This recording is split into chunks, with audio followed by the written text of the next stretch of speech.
Yes, I know I said I was gonna have this video out back in 2020, but then I ended up doing this.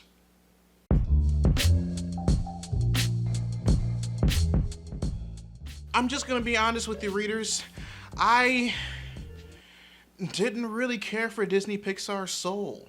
And it's not like I walked into it trying to dislike it either. I was hoping that I'd be able to enjoy it despite a lot of the very valid criticisms regarding the use of the main character made by many African Americans. But at the end of the day, after watching the movie for myself, I felt just like I did when I tweeted about it. I liked and appreciated the messages of the movie a lot more than I enjoyed the movie itself. Now, I know that someone with crusty ass lips who lives to hate watch all of my videos but never subscribe to them is out there saying, he only said he don't like Soul because he don't like Jamie Foxx. And while it is in fact true that I do not like Jamie Foxx, I have also stated time and time again that I will tolerate a movie with a Jamie Foxx performance in it if the quality of said movie naturally surpasses its need to have him in it. And the movie does that, with everything but how the narrative was delivered. Make no mistake, readers, the movie Soul is absolutely beautiful. And the way it displays Black Americans and highlights the culture we had to create ourselves thanks to the disconnection via slavery and colonialism was a good start. But while the messages and morals Soul was trying to send, I agree definitely hit the mark, I can't necessarily say the same thing for the entire experience of watching its narrative play out. And considering that the way the narrative of a story is told tremendously helps the impact of the morals and messages within it, I was one of those individuals who watched Soul that felt very meh about the whole package. And a lot of it has to do with not only a very valid critique about African American characters in animation that's being made lately regarding not allowing them to stay associated with their own bodies for the majority of the film, but also the very manner in which Joe Gardner, the main character of the movie, had to learn the morals that the movie tried to convey. And that involves the actions made by the addition of Soul's secondary character, 22. I personally would have appreciated Soul's narrative and its delivery of living life to the fullest without restricting yourself to figuring out a purpose to make life worth living if Joe wasn't forced to realize this vicariously through the actions of 22. As a matter of fact, I would have preferred 22 to not be in this movie at all. The way they went about Joe and 22's dynamic, both in The Great Before and especially on Earth, left a pretty bad taste in my mouth as I was watching everything transpire. The purpose of 22 in this movie is to be the conduit that teaches the morals of the movie to Joe, but the movie does it in a way that actually undermines Joe's journey, even if it was unintentional. Not only is Joe further disassociated with his physical form by ending up in the body of a cat, while 22 is free to take his body on a joyride, but seeing 22 go through the experiences that Joe should actually be going through in order to understand that living life is more than just staying in a U-shaped box, is kind of painful. And it even feels worse because thanks to the dissociation of 22 being in his body and Joe being in a cat, the movie goes out of its way to remind you of how much power 22 has over Joe in regards to a lot of things. Well, what's it gonna be, kitty? Meow. Also, while the scene with Joe and his mother is indeed powerful and something that I was personally looking forward to watching after seeing the two's dynamic in the beginning of the movie, knowing that it was 22 that delivered that monologue, despite Joe feeding it to them word for word, didn't sit right with me. It would have meant more to me if Joe delivered it. Actually delivered it.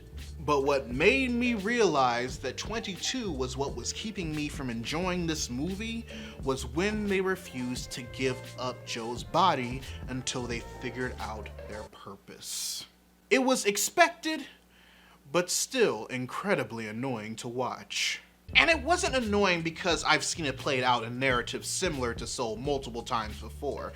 As I've preached in the past when it comes to tropes and whatnot, it's the execution and the subversion that makes the difference between something interesting and something cliche.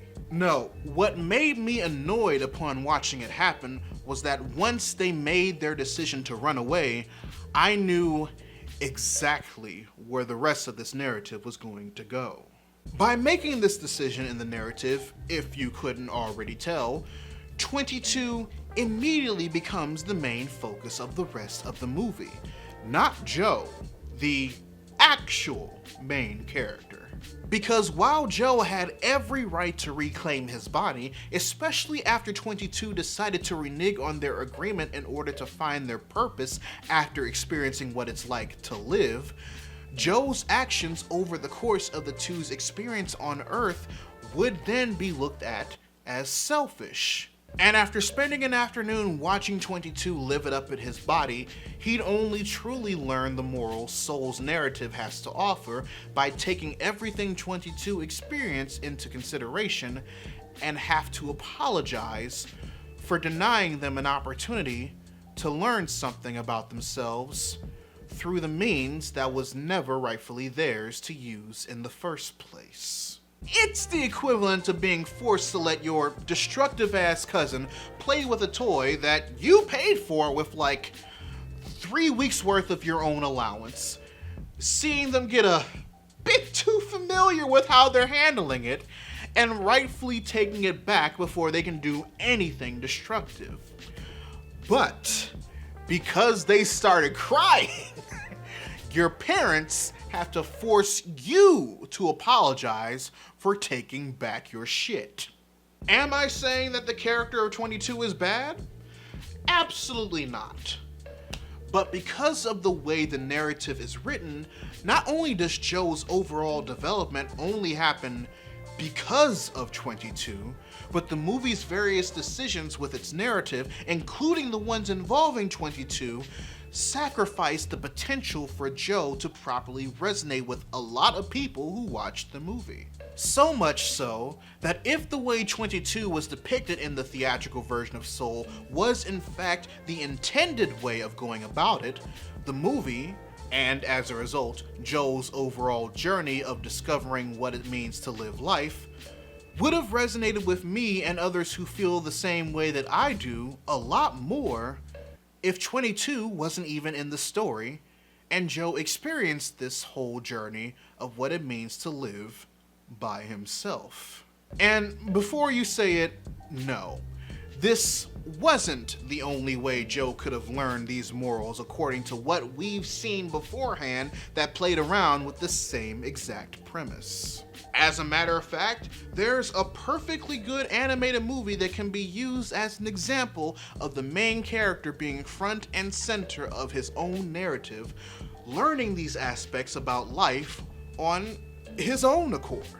And that animated movie is Don Bluth's All Dogs Go to Heaven. Now, am I saying that I've come up with a better way for the narrative to let Joe experience the moral of Soul without having to do so by watching 22 experience life's simplicities through his body? No. And honestly, in order for my opinion about this movie's narrative to be validated, I shouldn't really have to. Especially considering that ever since its Christmas 2020 release, and even before that, I should mention, I realized I wasn't alone with the critiques I had surrounding Soul's 1-2 combo of dissociating the African-American main character with their proper physical manifestation for over half the movie's runtime, and forcing us to show sympathy for another character at the expense of the actual main character's merit in order for him to learn the lessons of the movie when there are clearly better ways of going about it. I'm not gonna lie and say that the movie has no soul whatsoever. But for me, I just wish it had a bit more.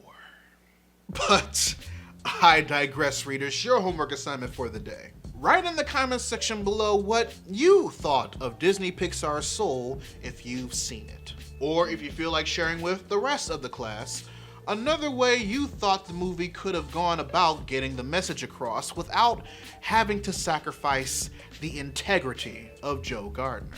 Whichever you decide to answer, I'd love to know your thoughts. If you want to help financially support the channel, you can join my Patreon by clicking the card at the end of the video or in the link in the description down below, where you can also find a link to my merchandise store. Or if you prefer to give a one-time donation, you can find links to my PayPal and my Ko-fi account in the description box as well. Also, make sure you subscribe to the channel and turn on notifications, because I post new videos every Monday, Wednesday, and every other Friday. But until then, this is Readus 101. Class dismissed.